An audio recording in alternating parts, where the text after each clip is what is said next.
বিসমিল্লাহির রহমানির রহিম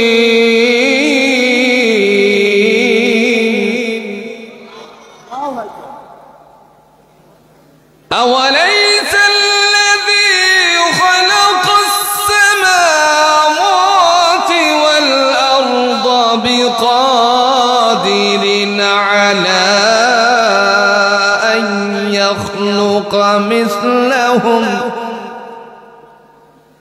بلى وهو الخلاق العليم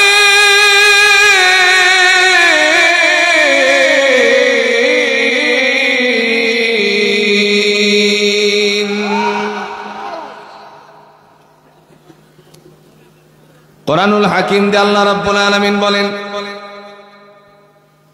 নবমণ্ডল এবং ভূমণ্ডলকে আমি আল্লাহ রাব্বুল আলামিন সৃষ্টি করেছি।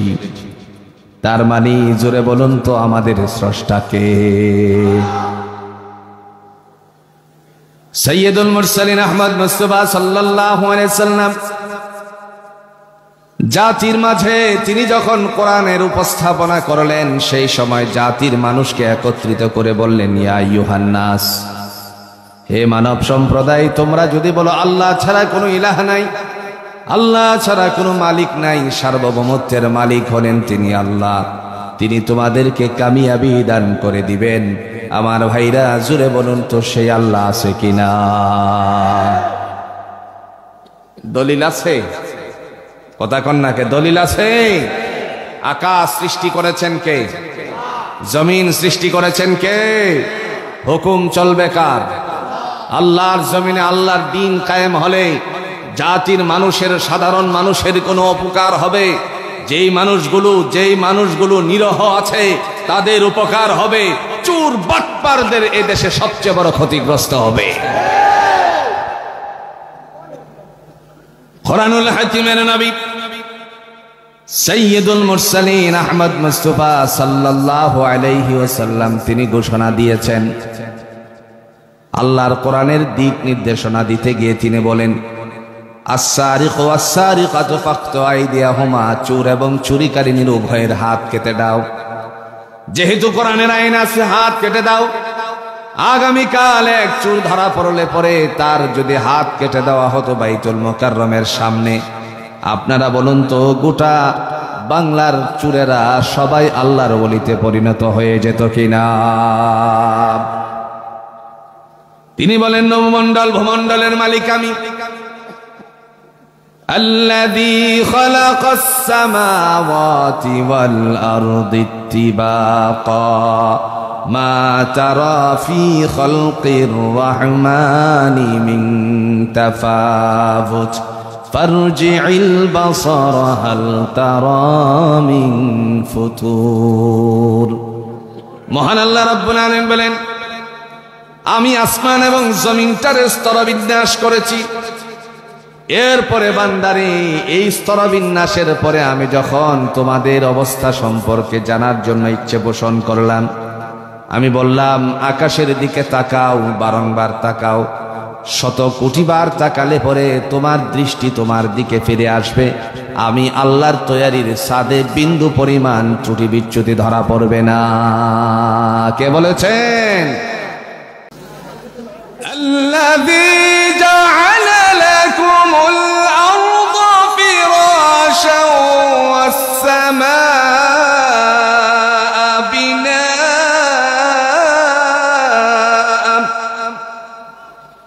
ওয়া আনজালা মিনাস সামা'i মা'আন ফাআখরাজা বিহি মিনাস সামারাতি রিজকান লাকুম فلا تجعلوا لله أندادا وأنتم تعلمون।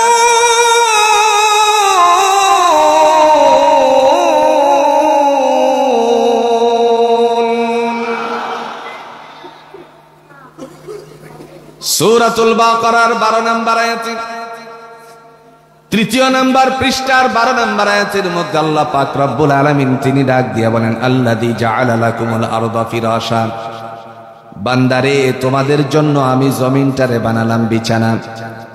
জমিন বিছানা, এমন বিছানা মনে করেন আপনাদের পাবনার সবচেয়ে শ্রেষ্ঠ মানুষ, ধনী মানুষ যদি মারা যায়, জোরে বলুন তো তার জন্য আসল বিছানাটা কি হবে? আরো জোরে বলেন কি হবে? মাটি হবে। কোরআন দিয়ে আল্লাহ দলিল পেশ করেছেন, মিনহা খালাকনাকুম ওয়া ফিহা নুঈদুকুম ওয়া মিনহা নুখরিজুকুম তারাতান উখরা। আল্লাহ বলেন, তোমাকে এই মাটির থেকে সৃষ্টি করা হয়েছে, এই মাটিতেই তোমাকে রাখা হলো, আবার এই মাটির থেকে উত্তোলন করা হবে। আমরা কে কি করেছিলাম সব কিছু আল্লাহর কাছ থেকে বুঝে নেওয়ার জন্য, জোরে বলেন ঠিক কিনা? তিনি ডাক দিয়া বলেন, জমিনকে বিছানা বানালাম, আকাশকে ছাদ বানিয়ে শেষ করে দেইনি। বান্দারে তোমার জন্য আমার পক্ষ থেকে ফয়সালা হলো, এই আকাশ শুধু আকাশ নয়, সেটা শুধু ছাদ নয়, আমি আকাশে ঝর্ণা দ্বারা সৃষ্টি করেছি, আর তার থেকে জমিনের মধ্যে পানি বর্ষণ করে দিয়ে রিজিকের ফয়সালা তোমাদের জন্য আমি আল্লাহ বর্ধিত করে দেই। সেই আল্লাহ পাক রব্বুল আলামিন ডেকে বলেন, দুনিয়ার এবং আখিরাত যাবতীয় যা কিছু আমি সৃষ্টি করেছি সকল উপরে, জোরে বলুন তো ক্ষমতা কার?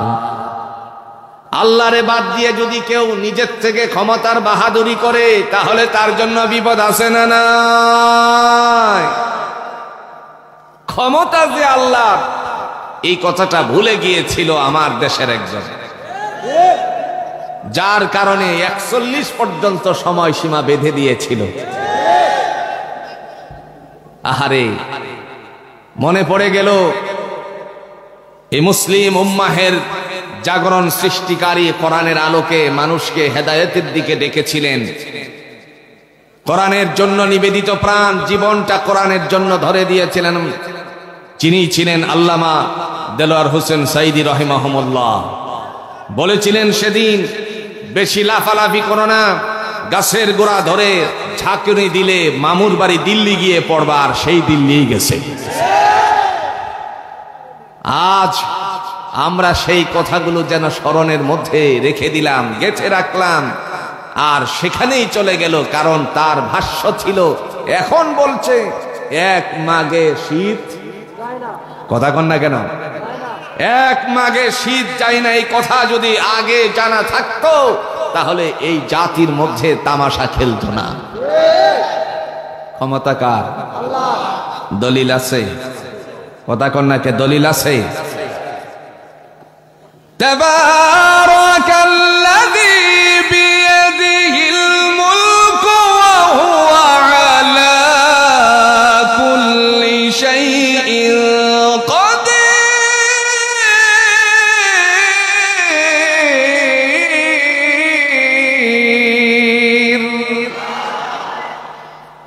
আল্লাহ রাব্বুল আলামিন তিনি বলেন, বরকতময় আমি রব, যার হাতে ক্ষমতা, ইন্নাল্লাহা আলা কুল্লি শাইইন কাদির, সমস্ত বস্তুর উপরে, জুড়ে বলুন তো ক্ষমতা কার?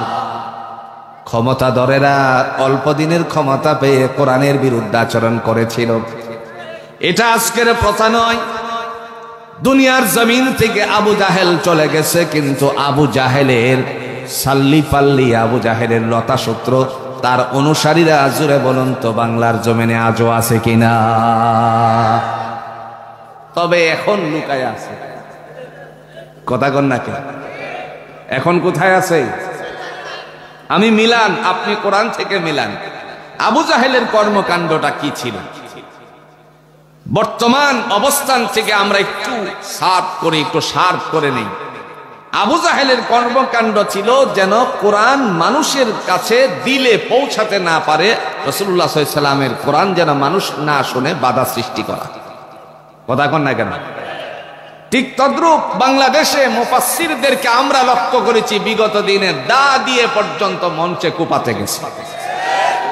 মিলান তো কোরআনের সাথে, দেখেন তো মিলে কিনা। وقال الذين كفروا لا تسمعوا لهذا القرآن والغوا فيه لعلكم تغلبون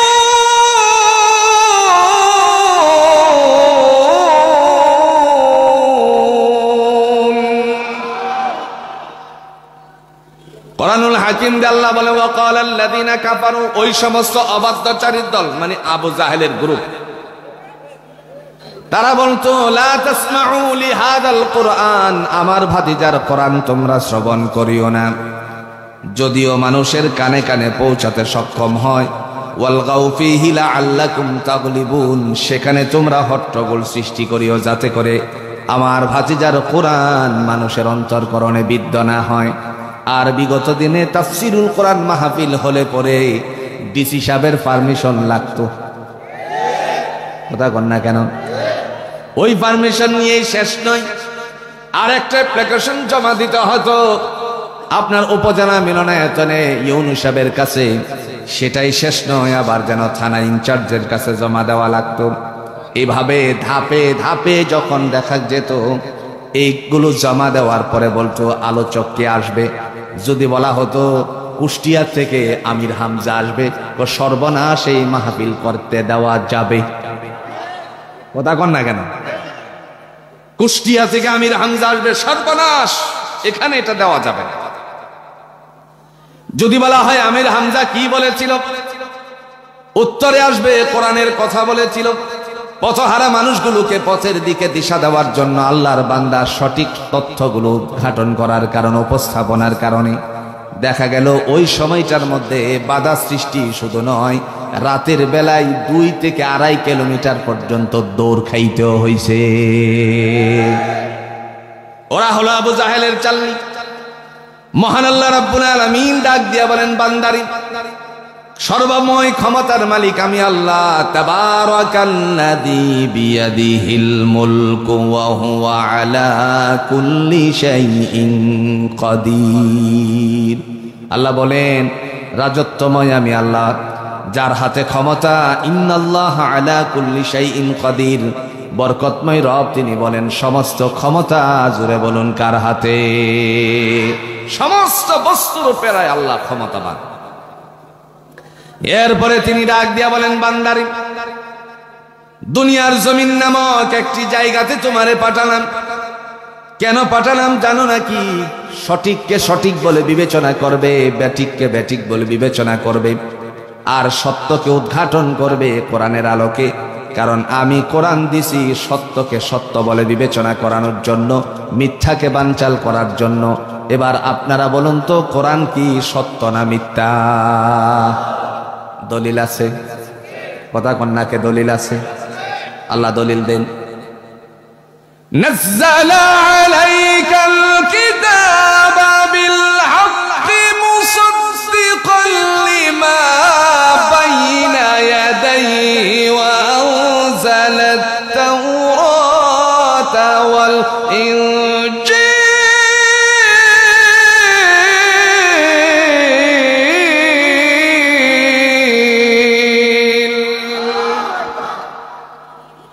মহান আল্লাহ রাব্বুল আলামিন বলেন, নাযালা আলাইকাল কিতাবা বিল হক, আমি এই কোরআনকে সত্যরূপে অবতীর্ণ করেছি। মুসাদ্দিকাল লিমা বাইনা ইয়াদাইহি ওয়া আনজালাত তাওরাত ওয়াল ইনজিল, সত্যায়নকারী হিসাবে তাওরাত এবং ইনজিলের।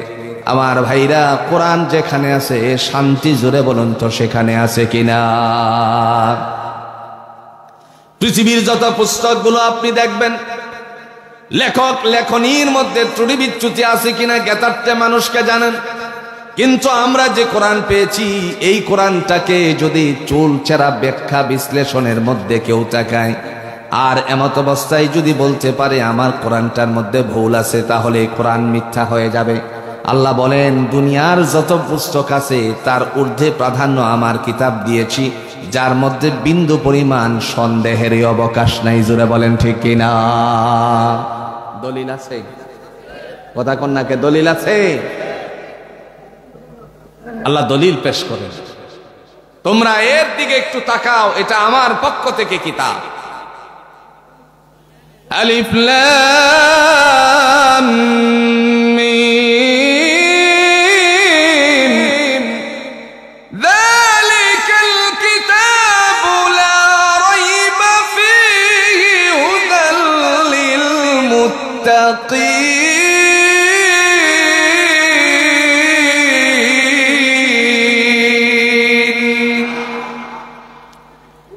আলিফ লাম মিম আই হারফুল মুকাত্তাআত ওয়াল্লাহু আ'লামু বিমুরাদিহি।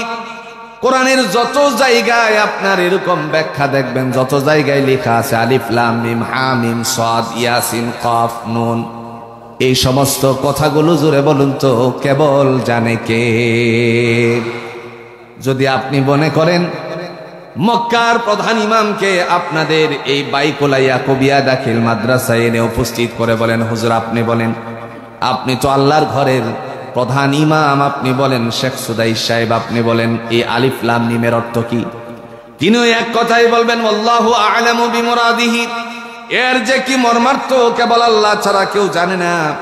এরপরে তিনি ডাক দিয়ে বলেন যালিকাল কিতাব, এটা এমন একটি গ্রন্থ লা রাইবা ফীহি আই লা শাক্কা ফীহি, যার মধ্যে বিন্দু পরিমাণ সন্দেহের অবকাশ নাই, হুদাল লিল মুত্তাকিন, পথ প্রদর্শক মুত্তাকিনদের জন্য। জোরে বলুন তো এই কোরআনটা নাজিল করেছেন কে? আমার ভাইরা, কোরআন অবতীর্ণ করে আল্লাহ ডাক দিয়েছেন, বান্দারে আওয়ালাইসাল্লাযী খালাকাস সামাওয়াতি ওয়াল আরদা বিকাদিরিন আলা আন ইখলাকা মিসলাহুম বালা ওয়া হুয়াল খাল্লাকুল আলীম। তিনি বলেন নবমণ্ডল এবং ভূমণ্ডলকে জুড়ে বলেন সৃষ্টি করেছেন কে?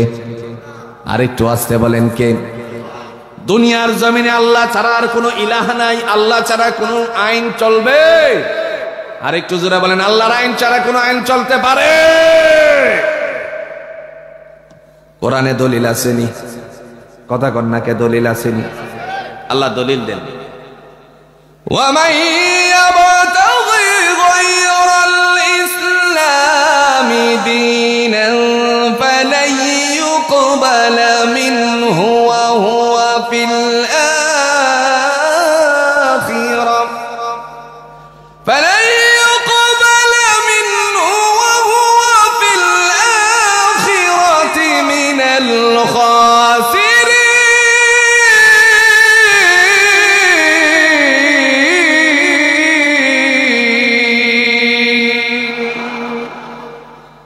আল্লাহ রাব্বুল আলামিন তিনি ডাক দেয়া বলেন, ওমান ইয়াবতাগি গায়রাল ইসলামি দীনান ফালান ইউকবালা, ইসলাম ছাড়া আল্লাহর সেই সমস্ত বিধানাবলী ছাড়া কোনো মতাদর্শ আল্লাহর কাছে গ্রহণীয় নয়। তার মানে রাম বাম যাবতীয় যা কিছু আছে সবগুলো বানচাল, একমাত্র কোরআন ওই জুড়ে বলুন তো বিধানাবলী কার? একমাত্র দিন, আর এর ছাড়া বাইরের কোনো কথা আসতে পারে? কথা বলেন আসতে পারে? কোরআন দিয়ে আল্লাহ বলেন ইন্নাদ দীনা ইনদাল্লাহিল ইসলাম, একমাত্র মনোনীত ধর্মের নাম হলো ইসলাম। আমার ভাইরা, সেদিন আল্লাহ পাক রব্বুল আলামিন ডাক দিয়ে বলবেন, যেদিন ময়দানে হাসর হবে, সবাই মৃত্যুবরণ করব, দুনিয়ার জমিন থেকে চলে যেতে হবে। যাওয়ার পূর্ব মুহূর্তে আল্লাহ পাক রব্বুল আলামিন ফয়সালা করে দিয়েছেন। নবী মুহাম্মদুর রাসূলুল্লাহ সাল্লাল্লাহু আলাইহি সাল্লাম বলেন, আসআদুন নাসি বিশাফাআতি ইয়াউমাল কিয়ামাহ, তাদের জন্য আমি রবির সুপারিশ কিয়ামতের ময়দানে ধার্য হয়ে যাবে, যাদের অন্তরকরণ থেকে এই কথা বলেছিল মান ক্বালা লা ইলাহা ইল্লাল্লাহ খালিসান কলবিহি আও নাফসি, যারা অন্তরের অন্তঃস্থল থেকে বলেছিল আল্লাহ ছাড়া কোনো ইলাহা নাই, মাবুদ নাই, তাদের জন্য আল্লাহ বলেন তোমাদের জন্য আমি নবীর সুপারিশ, আল্লাহ পাক রব্বুল আলামিনের হাবিব বলেন আমার সুপারিশ ওয়াজিব হয়ে যাবে। সুবহানাল্লাহ বলেন। কারণ আল্লাহর দ্বীন ছাড়া অন্য কোনো মতাদর্শ মেনে নেওয়া যাবে? কথা কন্যাকে মেনে নেওয়া যাবে? ব্যবসার কথা উল্লেখ করেছেন আল্লাহ। দেখেন, পণ্য হবে দুইটা, একটা হবে হেদায়েত আর একটা হবে গুমরাহি। যারা হেদায়েতকে বাদ দিয়ে গুমরাহি খরিদ করে, এই ব্যবসাটার মধ্যে সে কষ্টিং কালেও সফলতা অর্জন করতে পারে না, পারবে না। আল্লাহ ছাড়া কষ্টিং কালেও ওই ব্যবসাটার মধ্যে তারা সফলতা অর্জন করতে পারবে না। দলিল আছে? কথা কন্যাকে দলিল আছে?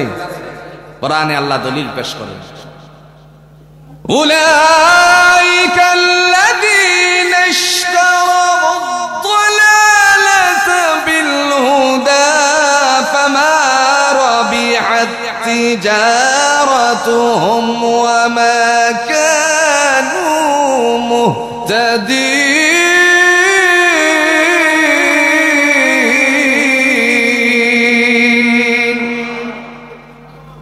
ওই সমস্ত মানুষের কথা তুলে ধরলেন যারা হেদায়েতকে বাদ দিয়ে গুমরাহি খরিদ করেছে, এরা কোশ্চিন কালেও ব্যবসাটার মধ্যে সফলতা অর্জন করতে পারে নাই। তার মানে স্পষ্ট হয়ে গেল যারা কোরআনের বিরুদ্ধাচরণ করেছে এরা কোশ্চিন কালেও হেদায়েত পায় না। ঠিক কিনা বলে? মানুষ যখন মারা যাবে, কবরস্থ করার পরে দয়াময় আল্লাহ পাক রব্বুল আলামিন একদিন আমাদেরকে সেই কবর থেকে উঠাবেন। উঠানোর পরে ডাক দিয়া বলবেন, আমি বলেছিলাম কোরআন দিয়ে সূরা ইয়াসিনের শেষ আয়াতের আগের আয়াতে, তার মানে 81 নাম্বার আয়াতের মধ্যে বলেছিলাম আসমান জমিনের মালিক আমি আল্লাহ। সুতরাং একদিন তোমাদেরকে আমার সামনে উপস্থিত হতে হবে। সেই দিনের অপেক্ষায় তোমরা অনেকেই ছিলে, আবার আমার উপর নিয়ামতের শুকরিয়া আদায় করেছিলে। আমি যে তোমার মাঝে দ্বীন দিয়েছিলাম, ইসলামের দৌলত দিয়েছিলাম, কোরআন দিয়েছিলাম, এই কোরআনটা মোতাবেক তুমি জীবন পরিচালনা করেছিলে। আল্লাহ পাক রব্বুল আলামিন সেদিন ডাক দিয়া বলবেন, তোমরা সোজা আমার কাছে চলে আসো। সেদিন ঘুমন্ত অবস্থা থেকে জাগ্রত করবেন আল্লাহ, বাকি সবাই ঘুমিয়ে থাকার পর জাগিয়ে দিবেন কে? সিরাজুল ইসলাম সর্দার সাবেক সংসদ সদস্য রবিউল ইসলাম, তার পক্ষে তিনি ৬,০০০ টাকা দান করেছেন। আল্লাহ কবুল করুক, সকলে বলো না আমি। অসুস্থ দোয়া চেয়েছেন, আল্লাহ যেন তাকে পরিপূর্ণ সুস্থতা দান করে। আমার ভাইরা, যে কথাটি বলছিলাম, ঘুমিয়ে থাকার পরে আল্লাহ ঘুম থেকে জাগ্রত করাবেন। কোরআন দিয়ে তিনি দলিল পেশ করেছেন, ওয়ানুফিখা ফিস-সূরি ফাইদা হুম মিনাল আজদাসি ইলা রাব্বিহিম ইয়ানসিলুন ক্বালু ইয়া ওয়াইলানা মান বা'আসানা মিন মারকাদিনা হাযা মা ওয়া'আদার রাহমানু ওয়া সাদাকাল মুরসালুন। আল্লাহ রাব্বুল আলামিন তিনি বলেন, যখন সিংহা ফুৎকার দেওয়া হবে, কবরগুলোকে উন্মোচিত করা হবে। কবরগুলো উন্মোচিত করার পরে মহান আল্লাহ পাক রব্বুল আলামিনের পক্ষ থেকে ফয়সালা করে দেওয়া হবে। এমন সময় আল্লাহ পাক ডেকে বলবেন, জগতের মানুষেরা শোনো, তোমার জন্য আমার পক্ষ থেকে ফয়সালা করে দিয়েছি। কবরগুলো উন্মোচিত হওয়ার পর সবাই কবর থেকে উঠবে। সেদিন মানুষেরা বলবে, কে আমাদেরকে নিদ্রা থেকে জাগালো?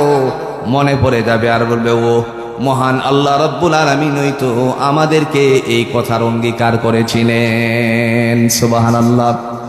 সবাই কবর থেকে উঠে তারপরে দৌড়ে হাসরের ময়দানে উপস্থিত হব। সেদিন দরবারে উপস্থিত হওয়ার পরে, ময়দানে হাসরে উপস্থিত হওয়ার পরে আল্লাহ পাক বলবেন, জগতের মানুষেরা তোমরা দুনিয়াতে কে কি করেছিলে সব আমার কাছে জমা হয়ে আছে। আপনারা বলুন তো, ছোট বড় সকল ন্যায় অন্যায় জুড়ে কোন জমা করে রেখেছেন কে? দুই কাঁধে দুইজন পাহারাদারের দায়িত্ব আছে কিনা? একটু জোরে কোন না। আমার কথা আপনাদেরকে বুঝাতে কোনো কষ্ট হচ্ছে নাকি? আপনাদের বুঝতে কোনো কষ্ট হচ্ছে? দু কাঁধে দুজন ফেরেশতার কথা আছে তো? তারা কি করছে বলেন তো?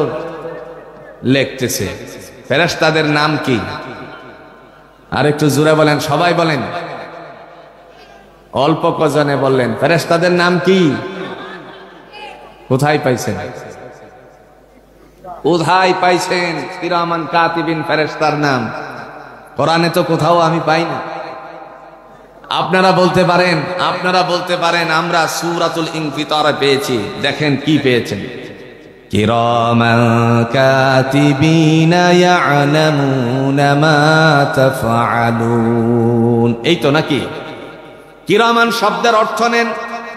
আল্লাহ বলেন কিরামান শব্দের অর্থ হলো সম্মানিত, কাতিবিন মানে লেখক সমূহ।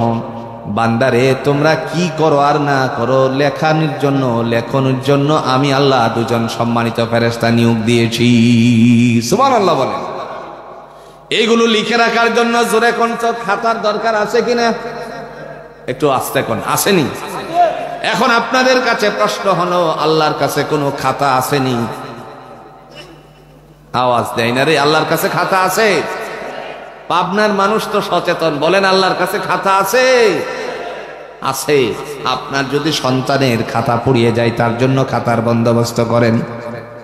আল্লাহ বলেন আমার কাছেও খাতা আছে আর আমার কাছে কলমও আছে। কথা কোন আসেনি?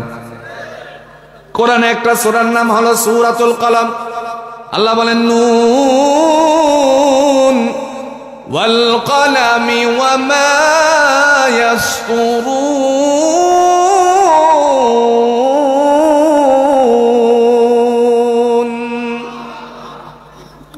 মহান আল্লাহ রাব্বুল আলামিন ডেকে বলেন শপথ কলমের, যিনি কলম চালানোর জন্য দায়িত্ব দিয়েছেন যাদেরকে, এদের মধ্যে কলম উল্টা পাল্টাও চালাইছিল। কথা কন না কেন? আমরা লক্ষ্য করেছি কলম যারা উল্টা চালিয়েছিল বাংলার জমিনে তাদের বিচারও সেইভাবেই হয়েছে। আজ যেন মনে পড়ে গেল সেই মানিক্যের কথা। কথা বুঝতেছেন? কার কথা? যে বলেছিল আমি দেলোয়ার হোসেন সাইদি তার ফাঁসিটা দিতে পেরে নিজেকে ধন্য মনে করেছি, কিন্তু কার্যকর করতে পারলাম না, এটা আমার মনে আক্ষেপ। আল্লাহ বলেন মৌতুল আলিমি কা মৌতুল আলম, জগতের আলেমের মৃত্যু আমার আলমের জগৎটার মৃত্যু হয়ে যায়। সেদিন আমরা লক্ষ্য করেছিলাম আল্লাহর বান্দা জমিন থেকে বিদায় হয়ে যাওয়ার কয়েক মিনিটের ভিতরে আল্লাহ জমিনটার একটা নাড়া দিয়ে যার থেকে বুঝাইয়া দিছেন। ফাঁসি দিতে পারলে নাকি সে নিজেকে ধন্য মনে করতো। আল্লাহকে রশি তোর জন্য আমি রেখে দিয়েছি। আরামের বিছনা ছেড়ে, আপনারা দেখেছিলেন আরামের বিছানা ছেড়ে কলা পাতা তার বিছনা হয়েছিল। গলায় যেন কি ছিল? কথা কন্যাকে গলায় যেন কি ছিল? গামছা। গলায় গামছা ধরে ধরে জিজ্ঞেস করেছিল আপনার নাম কি? আমার নাম সাইফুদ্দিন মোহাম্মদ। কথা কন্যাকে বিচারপতি, সাবেক বিচারপতি সাইফুদ্দিন মোহাম্মদ মানিক। মানকা কথা বুঝেন নাই? কথা বুঝেন নাই? ফাঁসির দড়ি ঝুলানোর জন্য, ফাঁসির দড়িতে ঝুলানোর জন্য সে পায়তারা করেছিল। আল্লাহ তার গলার মধ্যে গামছা পেছানোর রশির মতন বানিয়ে তাকে ধরা হয়েছে। কথা কন ঠিক কিনা? দুনিয়ার জমিনে বিচারক বিচার করতে গিয়ে নানা ধরনের চল চাতুরি নিয়েছে, কিন্তু আল্লাহ পাক রব্বুল আলামিনের বিচার জোরে বলুন তো তার ময়দানে আছে কিনা? দেখেন আল্লাহর বিচারটা কেমনে করবে। হাশরের ময়দানে উপস্থিত করার পরে রব্বে কারীম ডাক দিয়ে বলেন আমার কাছে খাতা আছে। কি আছে? জোরে কোন কি আছে? খাতা আছে। নবী মুহাম্মদ সাল্লাল্লাহু আলাইহি ওয়াসাল্লামকে আল্লাহ প্রশ্ন করেছেন ওয়ামা আদরাকা মা ইল্লিয়ুন।